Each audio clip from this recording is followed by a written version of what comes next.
Hey guys, it's Brooke and welcome to my 200 subscribers special. Before I get into the questions, I just wanted to say thank you guys so much for 200 subscribers. It is absolutely insane. I really appreciate all the support you guys have given me. I'm just so happy with where we are at the channel right now and just the community we have, and that's all thanks to you guys. It's just been so awesome to interact with all of you. You guys are just amazing. Thank you guys so much. But yeah, without further ado, let's get into the questions. What are your summer plans besides YouTube? Sleep? I don't really have a lot of summer plans, to be honest. I mean, I just, watch Netflix, read some books, actually have time to write for once. For those of you who don't know, I wanted to be an author since like the 4th grade. Currently, I'm writing 2 novels. I don't know, I've kind of been really into trying to bake things. I don't know why. Probably also hanging out with friends and visiting family. When do you plan to go to Ireland, since you want to go there more than any other country? Congrats on 200 subs, by the way. Thank you. Whenever I get the money to do so. Woo! Yeah, I've never actually traveled out of the United States. I've never been to a different country. The first country that I want to go to is Ireland, but I honestly want to travel all over the place. How old are you? I am currently 18, but I am actually turning 19 in like about a month, actually, so yeah. Not a question, but hi. Hello! Since guns don't kill people, people kill people, does that mean that toasters don't toast? See, but how can the toast if the toast isn't the one working the toaster? People are always the culprit. If a synchronized swimmer drowns, do the others have to drown too? What is with these questions? I mean, I would have to say probably not. I mean, unless they like really want to be synchronized. Can you imagine though? And be like, God damn it, Martha. Yo, Brooke, are you gonna try different types of games once you finish all of your series? If so, what games do you have in mind? Once I start finishing up some of the series that I have now, there's a few games that I've actually wanted to add. There's The Wolf Among Us, The Evil Within, which I actually have here right now. I've had it since like Christmas. The Last of Us. The Walking Dead game Season 3 is supposed to come out sometime this year, so whenever that comes out, I definitely want to add that to the channel. Once my Oculus Rift arrives, I'm going to be playing some VR games on the channel. Actually, my Oculus Rift just shipped on Thursday, so apparently it's getting here on Wednesday, so you guys are probably going to see some VR stuff pretty soon on the channel, and I'm like so freaking excited about it. If you guys have any other game suggestions that you guys want to see, please let me know. I love hearing suggestions for games, so like let me know in the comments any games you want to see. Congratulations on 200. Thank you. I have 2 questions for you. 1, what is your all-time favorite game? And 2, what are your future plans for the channel, goals, different kinds of videos, etc. What is my all-time favorite game? I don't know why when someone asks me my favorite anything, I cannot just give one thing. When it comes to games, I'm like a huge fan of kind of decision-based games. I mean, if I had to choose one, I would probably say the Walking Dead game Seasons 1 and 2. The game is amazing, and I love the characters. I love Clementine so much. So yeah, I'd say that's probably like my favorite game. But honestly, there are so many games that pretty much are up there right next to it, or like get very close. Undertale, I love Undertale. I know I haven't finished Undertale yet, but from what I've played so far, I love Undertale. Until Dawn was a game that was just like a lot of fun to play. As far as future plans for the channel, I don't know. I mean, eventually sometime in the future, I'd hope that this could maybe become possibly my job, but I don't know if it'll ever get to that point, but it would be awesome if it could. Around the time that I was doing my 100 subscribers special, people were asking me if I would ever do live streams. So I feel like that's kind of a goal for the channel, is to be able to get to the point where I could make successful live streams. I don't really know what point your channel has to be at to be able to have a successful live stream, but that's definitely probably a goal for the channel. Maybe do some more collabs as well, because I've done a few collabs and they're a lot of fun, so I feel like maybe doing some more collabs with some people would be super awesome. What are 5 things you've learned about YouTube since you started being a YouTuber? Technically, I've been on this website since 2009. You'd think I would have learned something about YouTube by now. I mean, one thing that I've just noticed about YouTube, I guess I've learned, is that there's just so many diverse groups on YouTube. It's like you have like the main big, you know, communities. You know, there's also like the smaller communities that are there on YouTube that I feel like, you know, not a lot of people know about. I mean, I've learned that YouTube's copyright system is kind of screwed up. Not from personal experience, just from all the horror stories I've heard from other YouTubers. What else have I learned? I've learned that YouTube's spam filter is actually very helpful. One thing I've learned is that quality of your videos is way more important than quantity, and that's one reason why I cut back from doing everyday videos to just 4 times a week was because I felt like I was doing more quantity videos than just quality. So I feel like as a YouTuber, you kind of have to make those decisions. Another thing I've learned is just you gotta be yourself. These last two have kind of sounded like life lessons. I mean, but it's true, you gotta be yourself in your videos. People like to see something that's unique, and what makes your videos unique compared to other people is your personality. There could be so many people playing the exact same game, but each video is gonna be so different based on that person's unique personality, and that's what's just so great about it. What reason did you choose to make YouTube videos? I started this channel because at the time I had just kind of come across the gaming community on YouTube, and I thought it was just so cool and so fun, and I wanted to try it for myself. I also wanted to do YouTube to kind of help build my self-confidence. I'm naturally a very, very shy and quiet person, and I wanted to start YouTube to kind of help me break out of my shell. What is the most embarrassing thing that has happened to you?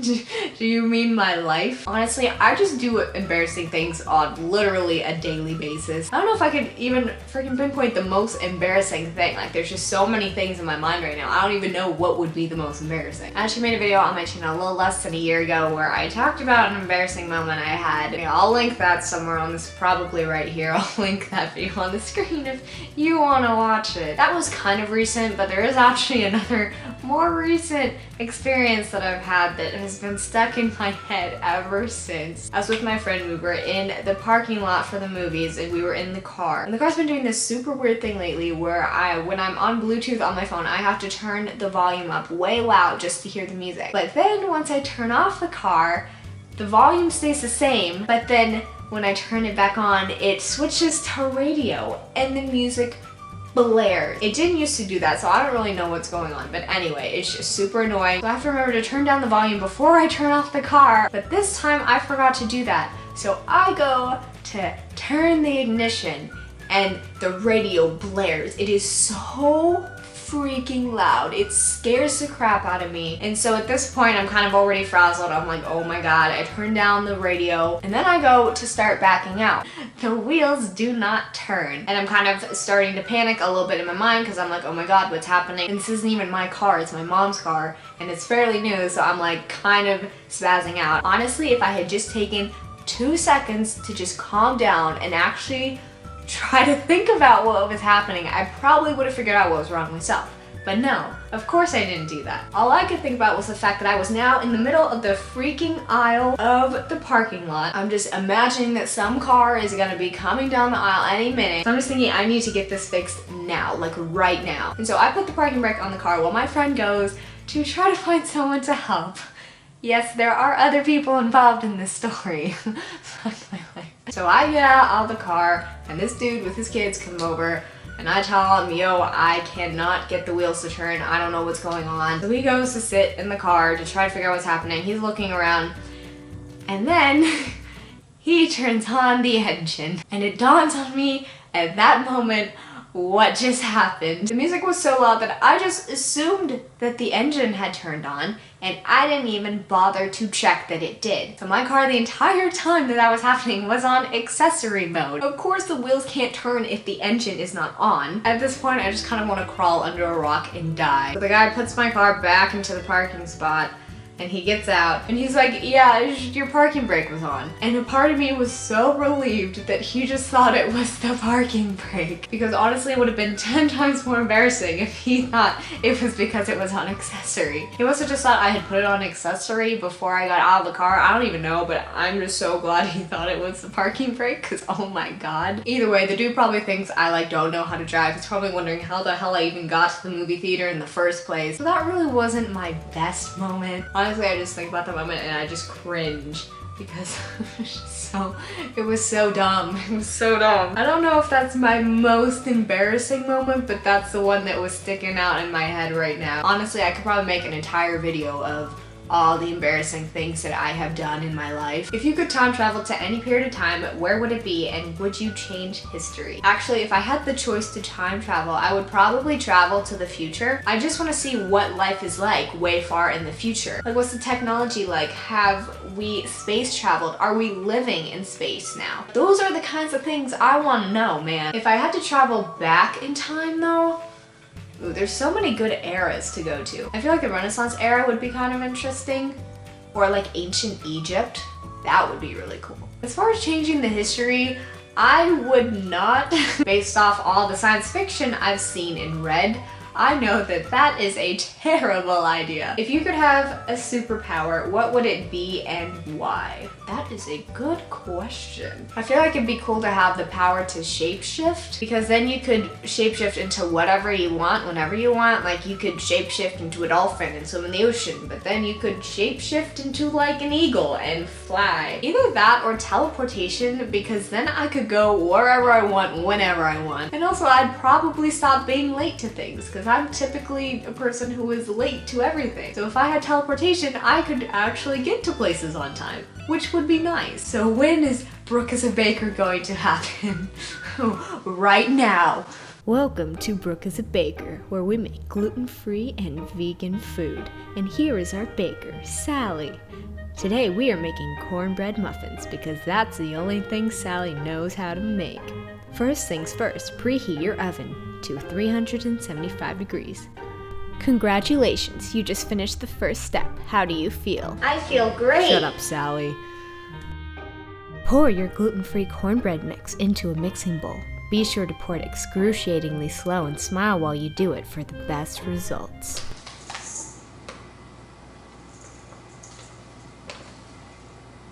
Now it's time for your liquid ingredients.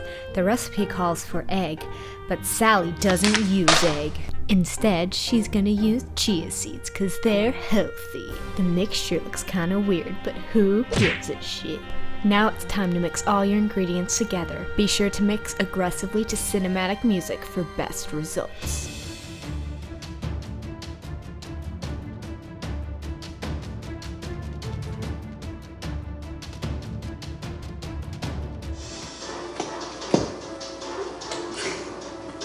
So hard.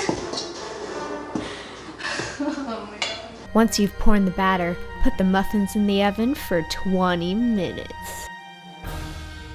While you wait for the muffins to cook, you can read the beginning of your favorite book, or watch some scenes from your favorite movie. Or you can even stare lovingly at the oven as Sally is doing now.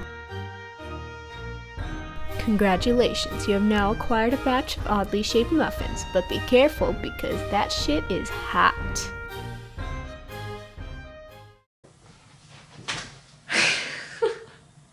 Oh god. See, this is why I rarely ever do skits on the channel, because they always turn out like shit. One thing I did learn from making that though is that while I was looking through some of my old DVDs, I figured out that I have 2 copies of the first High School Musical, and I don't know why. So to actually answer the question, it was actually kind of a joke at first, but I've actually been kind of, holy crap. Oh my god.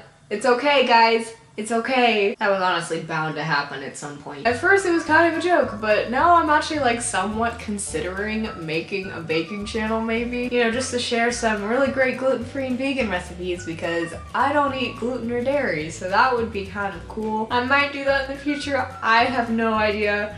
But I probably have to master baking something other than cornbread muffins. Congrats for 200 subscribers. You deserved it more. Thank you. If you had a chance to say any advice or tips for your younger self, when you were 14, what would it be? That's an interesting question. If I was 14, I would be going into high school, so I'd probably just tell myself not to worry so much about it.